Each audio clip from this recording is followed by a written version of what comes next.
That situation is one of the things I wanted to discuss with the head of one of Ohio's two major political parties, along with lots of other matters. I talked this week with newly elected Ohio Republican Party Chair Alex Triantafilou about that, along with former President Trump, the upcoming races for president and U.S. Senate, and the serious concerns about that plan to change the way the Constitution is amended 3 months before a vote on a constitutional guarantee for reproductive rights and abortion access. Let me start with former President Trump. He seems to be the leading contender for the 2024 Republican nomination. The Ohio Republican Party is still standing behind former President Trump, or are you concerned at all about legal problems, his record in the last few elections in other states besides Ohio? Are you still behind him? So, we haven't taken an official position on the 2024 primary. That would be up to the state central committee to ultimately decide if we do take a position. But there's no doubt that President Trump has a lot of support in Ohio, has a lot of support in the Republican Party. I'm all around the state. I hear a lot of support for him, despite some of what maybe is going on, in one small part of New York City. For us, as Republicans, we'll stand behind whoever the nominee is. If it's President Trump, we'll be fine with that. He won Ohio twice. I think he's poised to win Ohio again. Now, critics have been either saying that Trump is innocent and this is a politically motivated prosecution, or that these charges simply aren't serious enough to warrant the kind of attention and concern that is around this.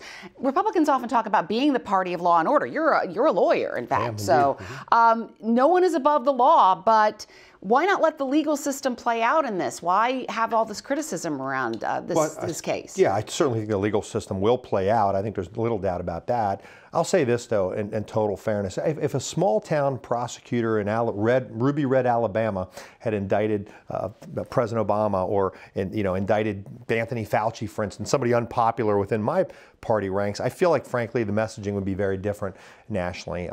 That's what's going on here. This is a highly partisan, borough-level prosecutor, not a federal prosecutor, not the Department of Justice, who has, brought charges that seem highly politically motivated to a lot of us. And I think I've heard that, frankly, across the political spectrum. I have spent my life in the law, passionate about the law. I've been a prosecutor. I've been a judge in my life. This one just doesn't feel right to a lot of us. It feels highly political. And, again, we haven't taken a position on President Trump, but when the potential nominee of the opposing party finds themselves charged criminally at the state level in the way that has happened here, especially given the timing, the presidential campaigns are just about to get going. We've got one or two candidates on our side, on the Republican side, who have announced. President Biden gets asked every time he gets a chance, are you announcing the timing of this, the type of charges that we're talking about, who is bringing those charges, again, in the location where they're bringing them, leaves a lot of us suspect. I know that there have been a lot of charges on the Republican side of, Hillary Clinton should be locked up, and the ongoing investigation into President Biden's son, Hunter Biden, who is a private citizen. House Judiciary Committee Chair Representative Jim Jordan from Ohio has scheduled a field hearing in New York to look into some of what he calls the victims of Manhattan DA Alvin Bragg's actions there. And he's even, now Alvin Bragg there's been subpoenas back and forth here and everything. So why is this prosecution of Trump political, but these other things aren't political? Well, everything we just talked about actually has not been the indictment of a former president of the United States, certainly not the indictment of what is in the polls the leading contender on the other side. So it is significantly different. I mean, having a hearing, investigating, even the rhetoric around somebody like Hunter Biden is very, very different than, a county level prosecutor in Ohio, for instance, bringing charges against Hunter Biden, or Joe Biden, for that matter. The rhetoric can be one thing, and the rhetoric, frankly, in my view, we ought to calm down on all of it from my perspective. But once you actually bring a criminal indictment against the former president of the United States, and by the way, a potential future president, a person who's one of 3 or 4 people in the country, really, that have a realistic probability to be elected president, I think you've taken it to a whole new level. And for that reason, I think that it should be largely condemned what's going on with President Trump. And I believe that we all should come together on the condemnation of that, and we should let the voters decide whether or not he ought to be the nominee of the Republican Party, first of all, and president, second of all. And I know that you mentioned that the party has not taken a stand on who they're going to support. Let's talk about some other candidates here that are also being talked about. For instance, Florida Governor Ron DeSantis, who is visiting Ohio. He has Ohio ties. What about him? What about Vivek Ramaswamy, who is Columbus-based tech entrepreneur? He's been a conservative author and speaker. What about some of these other candidates that are out there? Well, I would say that as a Republican leader, I'm pleased we have some really good candidates. Vivek Ramaswamy, frankly, is someone I've known since he was a high school student in Cincinnati. I'm quite familiar with him on a personal and professional level. Governor DeSantis will be in Ohio tomorrow. Again, I'm not sure when we'll be airing, but I can tell you that he'll be in Ohio here in the next few days. I intend to see him, and Ohio will be welcome to all these candidates. We want to get to having the best nominee. The one thing we feel very confident about is we have a very, very good opportunity to defeat President Biden. His approval rating in Ohio hovers in the mid-30s nationally. Even the latest polling, CNN just put out a poll a couple of days ago showing his approval rating hovering in the low 40s. This is not a popular American president. The American people know what's happening. When they go to the grocery store, they see gas prices ticking up yet again. So, we have a real opportunity to offer the American people a better choice. So the few candidates that you mentioned, I think all of them, frankly, would be better than the current choice. Let's look ahead to next year as well with the U.S. Senate race, which is one of the reasons that you actually got into the chairmanship role, is that you said you wanted to focus on the race to unseat Democratic U.S. Senator Sherrod Brown. He's easily the best known and most popular Democrat in Ohio at this point. He ran against a relatively unknown Republican at the time, Jim Renacci, last time. He beat him by 8 points. Some might say only 8 points. There's already some jostling among Republicans who want to try for that job. You've got State Senator Matt Dolan and Cleveland businessman Bernie Moreno, who almost ran last time. Likely candidates, Secretary of State Frank LaRose, also Congressman Warren Davidson. How do you avoid another huge field of primary candidates like you had in 2022? Or do you feel that helped J.D. Vance and to go on to beat Tim Ryan, and so it might help next year's nominee? Well, yeah, there's a bit of a myth that exists among a lot of people in politics that the parties have some ability to control at the primary level. I've done this a long time in my county. I've been a member of the State Central Committee for a decade. Our ability to actually influence who enters and doesn't enter the primary, very, very limited. The candidates that you've mentioned, all of them, I think, very qualified, frankly. All of them have a different story to tell. The primary ultimately will I think, sharpen candidates. Obviously you don't like to see a lot of the money that's spent on TV bashing one another, but again, it worked out for us in 2022. Sherrod Brown's been in elected office 47 years. His voting record looks more like someone like, former Senator Kamala Harris than it does Joe Manchin. He's had some decisions to make as a senator. He's always kind of sided more with the far left of his party than he has with sort of the working class Democrats that used to make up part of their coalition. So we like our chances there, and I am motivated by that. That's one of the reasons I'm here. I think we have a real opportunity to make that change here in Ohio. Given how the state has gone for Republicans, I think our chances of defeating Senator Brown are solid, but I also know we have a lot of work to do before we get there. It's going to be an expensive campaign, certainly, and you just ran an expensive campaign in 2022. Well, there's no doubt about it. These campaigns get more expensive by the year. The numbers are staggering. I've been involved in politics at some level for more than 20 years. And, $1 million isn't what it used to be, as I jokingly tell some of our party faithful. But, yeah, these are expensive races. And, that's just a part of it. So. The move to make it harder to amend Ohio's Constitution by requiring 60% voter approval. Republicans who support it have made the argument that it should be hard to change Ohio's founding document, that there are too many times that, for instance, the specific plots of land that casinos were cited on are in the Constitution. There's also plenty of criticism from Democrats who are saying that this is silencing voters who have already been silenced by gerrymandering, and it all is pretty clearly timed toward a possible reproductive rights amendment that could be before voters in November. And if this is passed, there would have to be a special election in August to vote on it, even though special elections were just eliminated in a law that just passed or that just took effect this month. How do you defend all of this against charges that this is undemocratic and hypocritical? Well, I think what you need to understand is what the role of the Constitution is in our system of government. We've amended our federal Constitution only 20-something times, right, in the history of the country. The Constitution should not be so easy to amend. And I would have had this very same position had you asked me this 5 months or 5 years ago. I think amending our state Constitution is entirely too easy, and we shouldn't legislate that way. We should legislate through the people that we elect to pass legislation. If you don't like a piece of legislation that's passed, you can unelect or defeat or campaign against those people who passed it. Once you enshrine something in the Constitution, you've got to go back to the voters, and you end up this sort of government by referendum that I don't think works, and I don't think that's the structure of government that we have served our country well. Even here in Ohio, it's served us well. So I'm in favor of making it harder to amend our state constitution. When and how we do that, I think ultimately will be up to the people who work in this building, who aren't just in it for the, as I am, to support Republicans day to day. So I'll leave it to them, but ultimately I'm in favor of it, and I think most Republicans are. And I'll just say that people who've done this have said that getting 414,000 signatures and going through the whole process is not easy. Yeah. And they'll push back and say, hey, the representatives, because of gerrymandering, people aren't being heard. Well, look, big money special interests have been involved in getting those 414,000 signatures. We've seen it time and again, whether it's casinos, whether it's marijuana. Again, we've seen big money special interests litter our state constitution. I want to get us past that. I think that the people who ought to be passing laws ought to be responsive to the people in an election every 2 years or every 4 years if you're in the Senate side of things. And I think that's a better way just to run our government. If Ohio is indeed a pro-life state, which a lot of Republicans have claimed it is, why not just let this reproductive rights and abortion access amendment go to the ballot and let people show that the state is a pro-life state? Well, look, I mean, our representatives have spoken on this topic, and they've faced the voters in the interim, right? We passed a heartbeat bill in this state.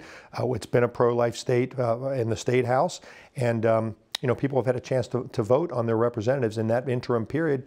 Our majorities as Republicans have only grown. So, again, I think having the Constitution amended with less than 60% just allows for the kind of things that we've seen that I've already discussed. So that's where I am on the topic. I'll let the people in this building sort through how and when that happens. But I think as a general matter of governance, we ought to do that. And if the voters of Ohio speak differently, we'll listen to them. Speaking of that, the idea of abortion as a political campaign issue, obviously it's a big one on both sides. Is it still a winning issue for Republicans with what we've seen in other states? And how do you advise candidates how to handle that? Well, I think some of the messaging from my party needs adjustment. And I think it's important that we remind voters of every political stripe that the Democratic Party position right now is to allow an abortion even in the third trimester, in the final weeks of a pregnancy. We think that's the wrong message. We think that's absolutely There are Democrats who are going to disagree with you right there. I mean, I can tell you now that I've not heard that. I've not heard President Biden asked if we should restrict abortion in the third trimester. If he's answered that question and he suggested that we ought to restrict it, then at least we have some common ground to talk about. If Democrats are in favor of some restrictions on abortion, let's have a conversation. That's not what I ever hear. All I hear is about abortion rights and reproductive rights and all the other rights language that they so prefer.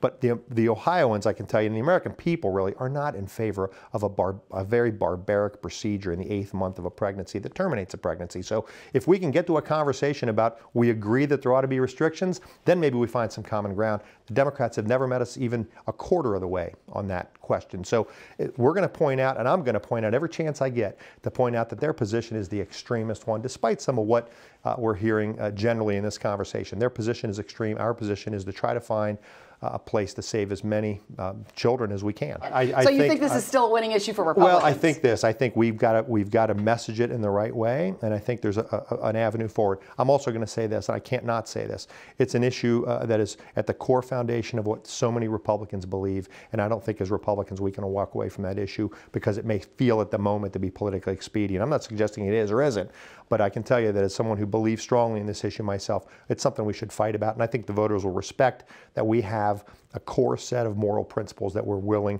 to fight for. On that kind of cultural issues area here, you've got bans on trans athletes and girls' sports, abortion, so-called critical race theory in schools, some of these issues that Republicans have made key issues and talking points. Are these really the most important issues that affect people's lives. I mean, are they taking time away from issues related to education, the economy, the state budget, other things? Well, I mean, we should be able to walk and chew gum, to be flip about it.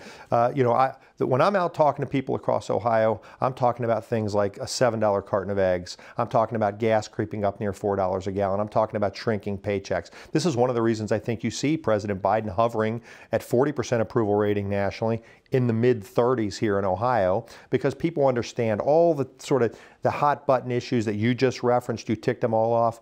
I think we as Republicans should stay focused on the things that matter to Ohio families, and that are the things that we've talked about: inflation, cost of gasoline, jobs in the economy. I mean, we're looking at a potential recession. These are the kind of things we should be talking about. I think we did a better job, and I think we're doing a better job here in Ohio on these topics of economics and kitchen table issues. But if we stay focused on those things, we'll continue to win. We've won well in Ohio. I think we'll continue to do that nationally if we stay on topic. But these are the topics that have come up as bills that have been proposed as priority bills in the House and the Senate here. Well, I mean, look, we passed the transportation budget in the state, which, passed with an overwhelming number of votes, over 90 votes.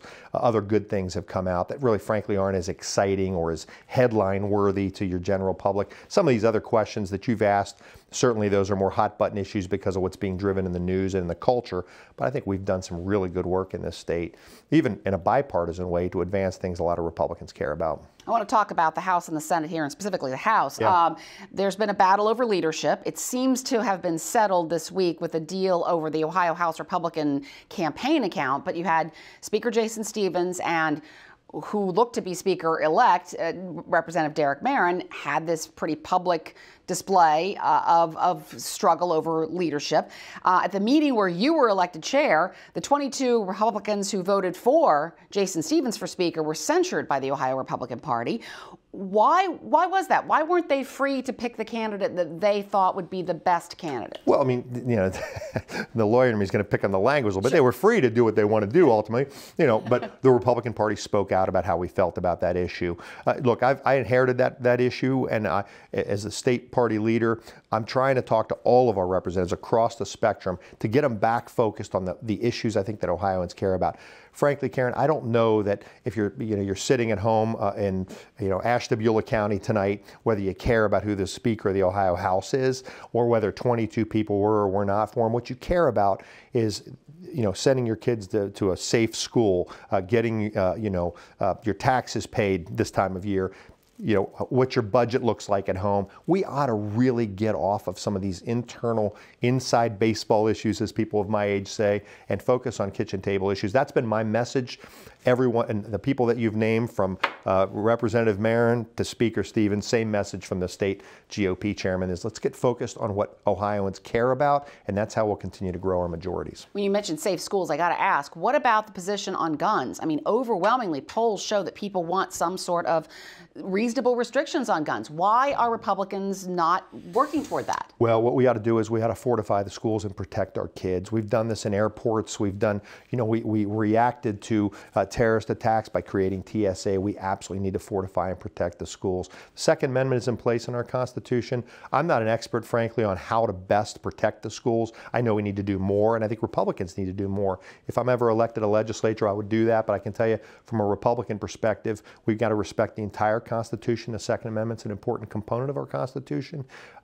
Again, Republicans are in a place where some level of normal restriction we've been for. We've been for background checks. We've been for other things like that. But the Democrats immediately pivot to attacking Republicans every time there's a tragedy. We ought to be talking more about mental health. That's an issue that, I don't have all day, but I can tell you it's near and dear to my heart. I've been active in the mental health community. We don't treat adult mental illness effectively enough. There's more things we could do in those areas as Republicans, and even at the state level, to talk more about what mental illness means, how we identify it, how we treat it, how we avoid these dark souls from going in and committing these awful acts. But immediately we get into a debate about guns, and we never really solve the problem. You're for background checks? Oh, I'm saying some Republicans have been for background checks. By the way, background checks are the law of the land. I just bought a firearm 2 weeks ago, and I had to have a background check. Let me ask you to kind of conclude things here. What would you tell, when we're in such a partisan environment here, what would you tell voters who are opposed and vocal in their opposition to the Republican Party about the Republican Party? What would you want them to know that you think might make them change their minds? The first thing I would tell them, with all respect to you, is to get your messaging from a variety of different sources. Hear what we're about. I'm fine with that too. No, and I appreciate that. But, you know, for our party, we want to be about helping American families, helping your common everyday citizen, you know, save for their retirement, have, you know, a better grocery budget, get a better job. Frankly, it's the kind of things that President Trump and Republicans, I think, did very well, which was to message people and say, we want to grow our economy, to lift you up. That's ultimately what we're about. Some of the noise that we hear, frankly, on both sides and the extremes, there are extremes in both parties. I'll be the first to recognize that. But the Republican Party is going to be focused on your pocketbook, your well-being, your job, and your family, and improving your life. If you give us a look and look at our record on those issues, one cannot debate that the economy was better 3 years ago than it is today. And I think President Biden hasn't done a good enough job. I think that's why his approval rating is where it is. So I think if you just give us another look as Republicans and get past some of the noise and get your messaging from places other than just where you're getting it every single morning, for instance, on your morning show television and others, just give us another look. Do you think there's a possibility, though, that candidates are talking too much about these issues? Candidates are focusing on these talking point extremist issues, and it's turning people away. I mean, I don't know about that. It depends on the candidate, depends on where they're running. I mean, it's not so automatic. I think, you know, it'd probably be a much longer conversation about how some of this emanates. But my message to our candidates as they're running is to stay focused on these issues, because we've seen it work for us. We've seen it work. I mean, look, President Trump, Donald Trump, frankly, shocked the political universe in 2016. I think a lot of us who thought we knew politics were certain in the summer of 2016 he'd never be elected president of the United States. He taught, again, then I know a lot of people feel a lot of angst about him, but there's a political lesson there. What he did is he went around all of that and just talked about key issues that people cared about, kitchen table related issues. I think that can work for us. Regardless of who the messenger is, that can work for us. You can see my conversation with Ohio Democratic Party Chair Liz Walters from last month, or rewatch this interview in our archive at statenews.org or at ideastream.org.